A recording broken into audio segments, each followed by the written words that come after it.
Welcome back. Delhi counting కొనసాగుతోంది. Round కి ఫలితాలు ఆసక్తి రేపుతున్నటువంటి పరిస్థితి. వార్ వన్ సైడ్ కాదు, ద్విముఖ పోటీ, టగ్ ఆఫ్ వార్ అయ్యేటట్టుగా కనపడుతోంది. కొన్ని స్థానాలు, దాదాపు 10 స్థానాల్లో 1000 లోపు ఓటు తేడా ఉన్నట్టుగా కనపడుతుంది బీజేపీకి, ఆప్కి. అలాగే 14 స్థానాల్లో కేవలం 3000 ఓట్ల తేడాతో ఉన్నటువంటి పరిస్థితి. సుమారుగా 20 నుంచి 25 స్థానాలు ఫలితాలు తారుమారయ్యే అవకాశం కనపడుతుంది.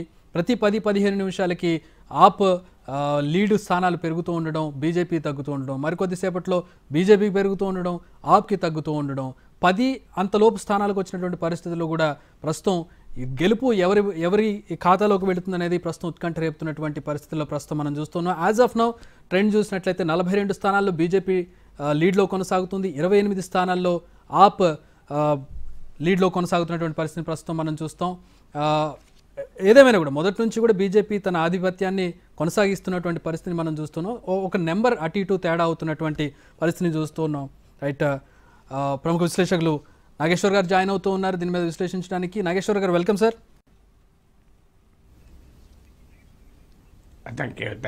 చెప్పండి సార్, సింగిల్ డిజిట్ నుంచి బీజేపీ ఈరోజు డబుల్ డిజిట్కి వచ్చినటువంటి పరిస్థితి. కాకపోతే ఆప్ మరీ అంత వర్స్ట్ కేసులో కనపడడం లేదంటే ఉదయం నుంచి చూస్తూ ఉంటే ఫలితాలు 15 నిమిషాలకు ఒక అరగంటకి తారుమారు అవుతున్నటువంటి పరిస్థితి. మీ అబ్జర్వేషన్ ఏంటి సార్? సోఫార్ ఇప్పటివరకు ఎట్లా ఉందనుకుంటున్నారు? ఇప్పుడు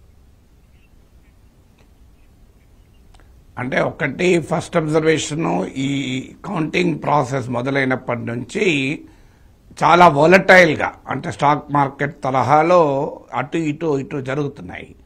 సో అందువల్ల ఇంకా ఆప్ ఈయన మనం మాట్లాడే సమయానికి they have not given up. సాధారణంగా ఎన్నికల్లో ఫలితాలు వస్తుంటేనే మధ్యలో దే కన్సీడ్ ద డిఫీట్, కానీ ఆప్ ఇంకా డిఫీట్ కన్సీడ్ చేయడం లేదు. ఎందుకంటే చాలా వొలటైల్గా ఉంది. ముఖ్యంగా అరవింద్ కేజ్రీవాల్, అతీషి, మనీష్ సిసోడియా లాంటి వాళ్ళు పోటీ చేసిన సీట్లలో కూడా ఒకసారి ఒకసారి వెనక్కిపోతున్నారు, ఒకసారి ముందుకు వస్తున్నారు. అందువల్ల ఈ కనీసం ఒక 15 సీట్స్ అయినా చాలా నారో మార్జిన్తో అటు ఇటు 10 to 20 సీట్స్ అటు ఇటు అయ్యేటువంటి రీతిలో మార్నింగ్ నుంచి కౌంటింగ్ ప్రక్రియ జరుగుతోంది.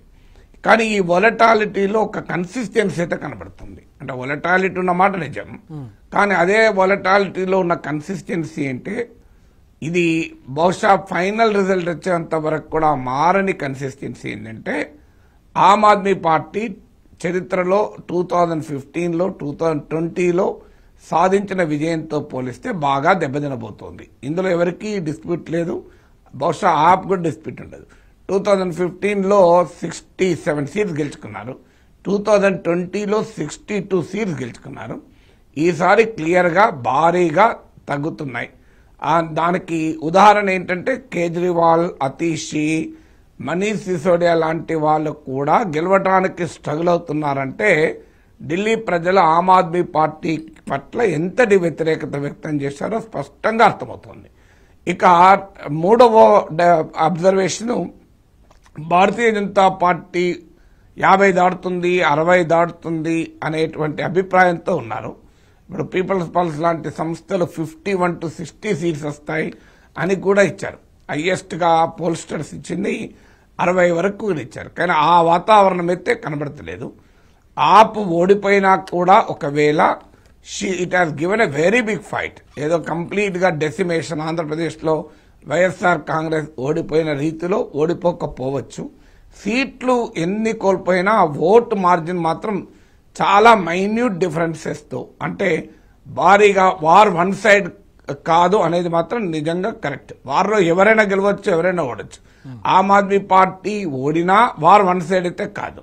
సో అందువల్ల ఆ మేరకు 2025లో క్లియర్గా అరవింద్ కేజ్రీవాల్ పట్ల, ఆమ్ ఆద్మీ పార్టీ ప్రభుత్వం పట్ల ప్రజల అసంతృప్తి, వ్యతిరేకత మాత్రం క్లియర్గా వ్యక్తమైంది. అంటే దీన్ని బట్టి బీజేపీకి పాజిటివ్ ఓటు ఎంత ఉంది అనేది ఒకటి, ఆప్ పట్ల నెగటివ్ ఓటు వల్ల బీజేపీ లాభపడుతుంది అనేది కూడా క్లియర్.